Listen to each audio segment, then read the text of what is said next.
Hey guys, HTML की एक और नई वीडियो में आपका स्वागत है। मेरा नाम है प्रेम सिंह और आप देख रहे हैं अर्निंग प्लानर। फ्रेंड्स, आज की वीडियो के अंदर मैं आपको बताने वाला हूं कि एचटीएमएल के अंदर आई फ्रेम क्या होता है, आई फ्रेम को किस तरीके से यूज में ले सकते हैं, ऐसे कौन कौन सी चीज़ें हैं जहां पर हम आई फ्रेम को यूज में ले सकते हैं। साथ ही साथ में आपने कई सारी वेबसाइट्स के ऊपर देखा होगा कि यूट्यूब की वीडियोज़ जो है ना वो लगी भी रहती है, या फिर कई वेबसाइट्स में आपने देखा होगा कि जो गूगल मैप्स है वो लगा हुआ रहता है उनकी वेबसाइट के ऊपर। अब आप लोग चाहते हो कि आपकी वेबसाइट पर भी ऐसा ही कुछ आप करो, तो आई फ्रेम के थ्रू आप ऐसा कर सकते हो। वो कैसे करोगे, पूरी डिटेल आज की इस वीडियो के अंदर मैं आपको देने वाला हूं। तो आज की वीडियो बिना स्किप के कंप्लीटली देखना, और उस वीडियो के नीचे सब्सक्राइब का बटन मिल जाएगा, सिंपली आपको उसके ऊपर क्लिक कर देना है, वीडियो को लाइक कर देना है। तो ज्यादा टाइम वेस्ट ना करते हुए हम करते हैं वीडियो को स्टार्ट।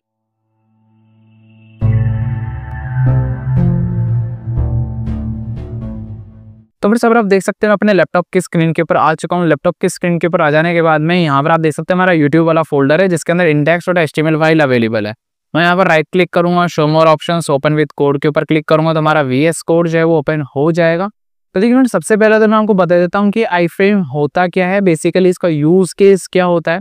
तो आई फ्रेम बेसिकली आपको एक फंक्शनैलिटी प्रोवाइड करता है जिसके थ्रू आप किसी अदर वेबसाइट का जो डेटा है उसको एक फ्रेम में अपनी वेबसाइट में शो कर सकते हैं। जैसे कि कई सारी आपने वेबसाइट्स पे देखा होगा कि YouTube की वीडियो जो है ना वो एम्बेडेड होती है, वो डायरेक्टली YouTube का जो प्लेयर होता है ना वो प्लेयर उनकी वेबसाइट के ऊपर रहता है। अब डायरेक्टली यूजर क्या करता है ना कि वो प्लेयर के ऊपर जैसे क्लिक करता है तो YouTube की जो वीडियो है ना वो प्ले होना स्टार्ट हो जाती है। ऐसे आपने कई सारे वेबसाइट्स के अंदर देखा होगा कि गूगल का जो मैप सिस्टम है, गूगल मैप, वो गूगल मैप के कुछ लोकेशंस है ना कई वेबसाइट्स के अंदर आपने एम्बेडेड देखी होंगी, वो एम्बेडेड इसी के थ्रू हो रहती है।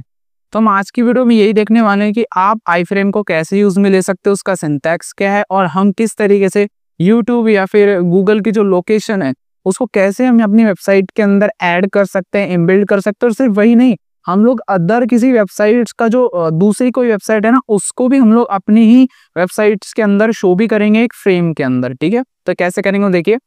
सबसे पहले यहाँ पर हमारे को बॉडी टैग के अंदर आ रहे हैं। बॉडी टैग के अंदर में एक IFRAME मैं आई फ्रेम टैग लगा देता हूँ। अब देखिए, आई फ्रेम टैग के अंदर स्टार्टिंग टैग होता है और एंडिंग टैग होता है। ठीक है, स्टार्टिंग टैग के अंदर होता है SRC और आई फ्रेम बॉर्डर। ठीक है, आपकी मर्जी है, आपको बॉर्डर रखना है रखिए, नहीं रखना है मत रखिए। अगर आप 0 रख दोगे तो बॉर्डर नहीं दिखाई देगा, अगर आप इस 0 को बढ़ा दोगे तो बॉर्डर दिखाई देगा। ठीक है, अब यहाँ पर SRC के अंदर आपको अपना सोर्स बताना है कि आप कहाँ से एम्बिल्ड कर रहे हो। ठीक है, तो यहाँ पर हम लोग सोर्स बता देते हैं।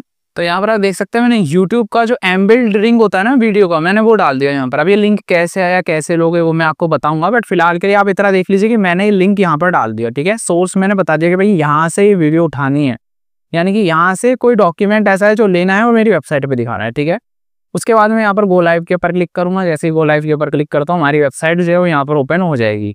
तो यहाँ पर आप देख सकते हैं हमारी जो YouTube वीडियो है उसका लिंक हमने डाला था वहां पर, और उसके साथ में यहाँ देख सकते हैं उसका प्रीव्यू यहाँ पर जनरेट हो गया।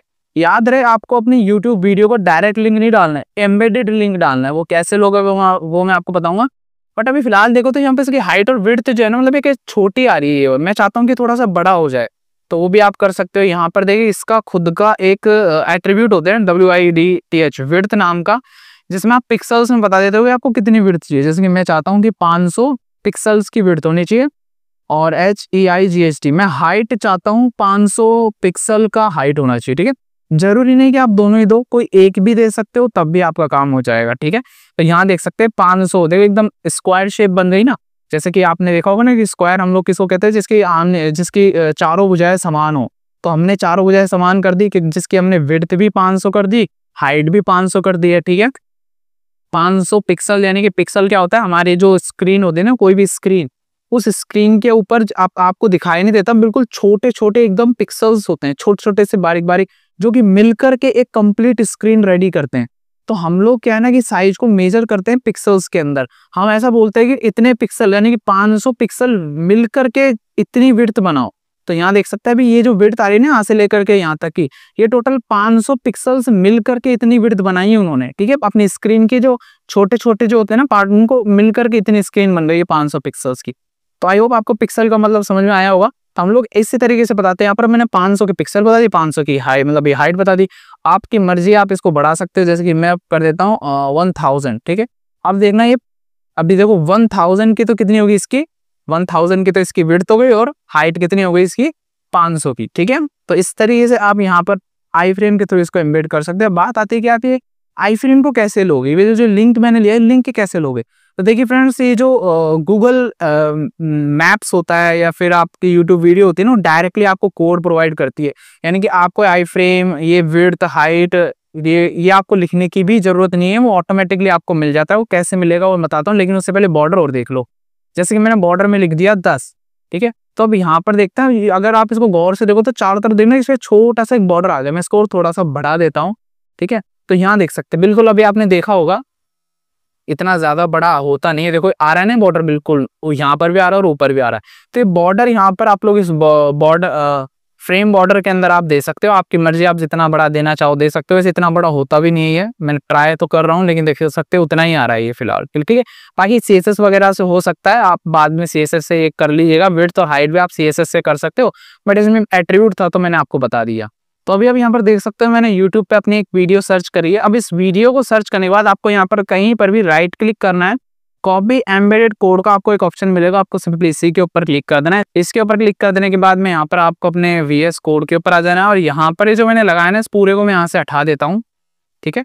और हमारा जो अभी कोड कॉपी किया था उसको यहाँ एंटर कर दूंगा, ठीक है। तो यहाँ आप देख सकते हैं इतना बड़ा कोड मुझे यहाँ पर मिला है, जिसमें बहुत सारे एट्रीब्यूट्स हैं। हम एक एक को देख लेते हैं।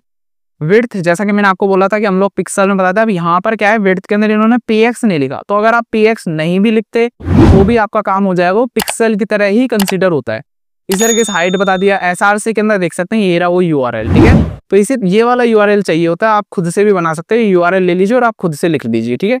टाइटल आ रहा है, टाइटल का काम क्या होता है, जब भी आप हॉवर करो, जैसे कि मैं इस वीडियो के ऊपर अगर मैं हॉवर करता हूं तो हॉवर करने पर मुझे टाइटल शो हो जाएगा। वो टाइटल क्या शो होगा, वो टाइटल ये शो होगा जो कि वीडियो का टाइटल था, ठीक है। और यहाँ पर फ्रेम बॉर्डर था ही। अलाउ के अंदर यहाँ पर इसके कुछ खुद के एट्रीब्यूट्स है जिसमें आप अलाउ कर रहे हो ये चीजें। ऑटो प्ले अलाउ है, क्लिपबोर्ड राइट अलाउ है, ठीक है। और यहाँ पर इंक्रिप्टेड मीडिया, ये सब आपको इतना ज्यादा यूज में लोगे भी नहीं, तो इसके ऊपर इतना ज्यादा आप कॉन्सेंट्रेट मत करना। ये यूट्यूब के द्वारा आपको मिल गया तो आप सिंपली इसको यूज में लेना चाहो ले सकते हो, नहीं लेना चाहो मत लीजिए, ठीक है। रेफरल पॉलिसी वगैरह इसको भी नहीं देखना है, और अलाउ फुल विड्थ इसको भी नहीं देखना है। वैसे ही अलाउ फुल विड्थ ये है कि यूट्यूब की जो वीडियो जब आप प्ले करते हो तो यहाँ पर एक फुल का भी ऑप्शन मिलता है, जिस पर आप क्लिक करते हो तो आपको फुल स्क्रीन पर वो शो हो जाता है, ठीक है। तो यूट्यूब द्वारा है, ये आपको नहीं देखना। आई फ्रेम की जो मेन प्रॉपर्टीज है ना, बस वो यही है, विड्थ, हाइट, SRC और ये फ्रेम बॉर्डर, ठीक है, और ये टाइटल, ठीक है। तो ये आपको याद में रखना है बस, ठीक है। इनका क्या काम है वो मैंने आपको समझा ही दिया है। तो यूट्यूब वीडियो का इम्बेड करना आपने देख लिया। यहाँ से आप इनकी हाइट और विड्थ अपने हिसाब से चेंज कर सकते हो जैसे आप चाहते हो, ठीक है। इसी तरीके से हम गूगल मैप्स को भी करके देखते हैं। तो अभी अब यहाँ पर देख सकते हैं मैं गूगल मैप्स के ऊपर आ चुका हूँ। यहाँ पर मैंने एक लोकेशन सर्च करी है, अलवर, ठीक है। मैंने जैसे यहाँ पर अलवर सर्च किया तो यहाँ पर आप देख सकते हैं मुझे यहाँ पर उसकी सारी लोकेशन आ गई। यहाँ पर आपको एक मिलेगा ऑप्शन शेयर का, ठीक है। तो आप शेयर के ऊपर क्लिक कीजिए। जैसे आप यहाँ पर शेयर के ऊपर क्लिक करोगे तो आपके सामने ऐसा इंटरफेस आएगा। तो यहाँ देख सकते हैं आपको एम्बेडेड अ मैप का एक ऑप्शन मिलेगा, आप इसके ऊपर क्लिक कर दीजिए। ये रहा आपका आई फ्रेम टैग। इसको सिंपली आप कॉपी HTML कीजिए, अपने कोड के ऊपर आइए, और यहाँ से मैं फिलहाल इसको हटा देता हूँ। आपकी मर्जी, आप उतने एम्बेड कर सकते हो, ऐसे कोई लिमिटेशन नहीं है कि आप 1 या 2 ही करोगे, ठीक है। यहाँ कर दे तो SRC में इसका URL है वो कितना बड़ा है, ठीक है। ये URL है इसका इतना बड़ा। साथ साथ में हाइट, विड्थ है और स्टाइल, ठीक है। इनलाइन स्टाइलिंग इसने यूज में ली है, आपकी मर्जी, आप CSS को तो इनलाइन स्टाइलिंग भी ले सकते हो, है ना। और अलाउ फुल स्क्रीन भी है यहाँ पर। बाकी लोडिंग जो है वो लेजी है। लेजी लोडिंग का मतलब ये होता है कि जब आप जैसे ही आप अभी मैं अभी यहाँ पर हूँ, जैसे कि मैं अभी यहाँ पर, ठीक है।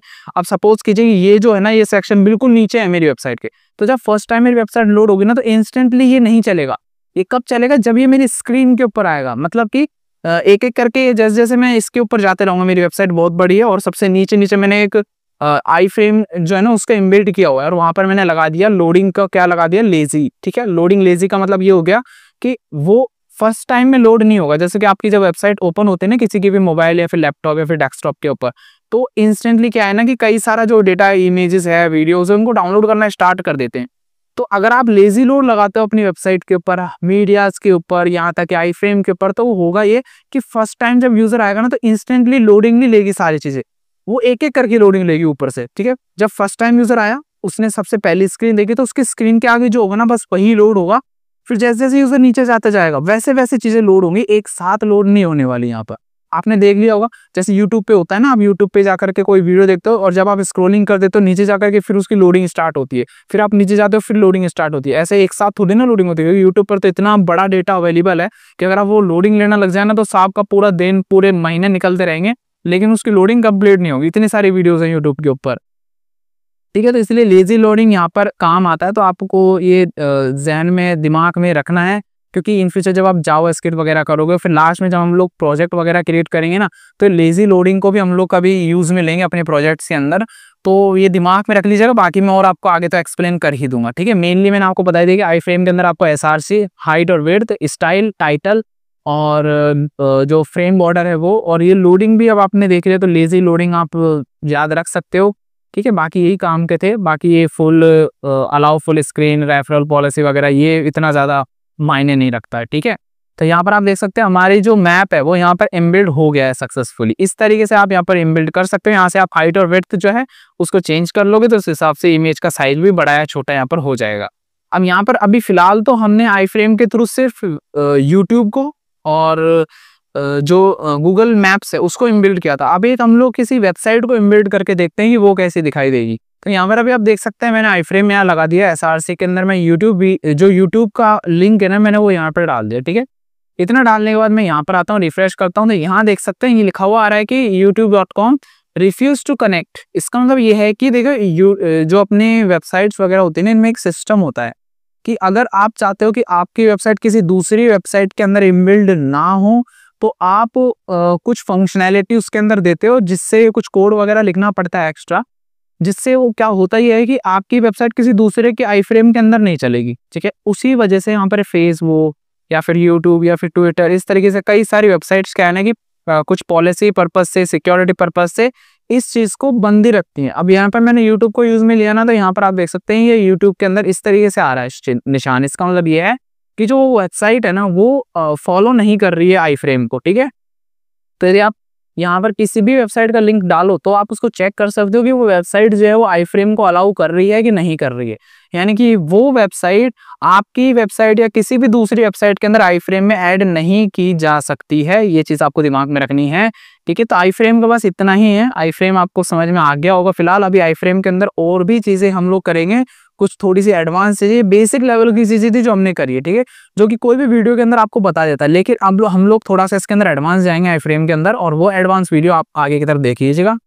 तो मेरे साहिब आपका ऐसा सब कुछ क्लियर हो गया हो कि आप किस तरीके से अपने HTML डॉक्यूमेंट यानी कि अपनी वेबसाइट के अंदर आई फ्रेम को यूज में ले सकते हो। आई फ्रेम की जो भी बेसिक्स थे वो मैंने आपको अच्छे से समझा दिए हैं। अब हम चलेंगे एडवांस के ऊपर इससे आगे आने वाली वीडियो के अंदर। तो फ्रेंड्स, आपको वीडियो कैसे लगी? यदि वीडियो आपको अच्छी लगी तो इसे लाइक कीजिए, और यदि आप हमारे चैनल पर नए हैं तो इसे सब्सक्राइब कीजिए। वीडियो को देखने के लिए धन्यवाद। आपका दिन शुभ हो।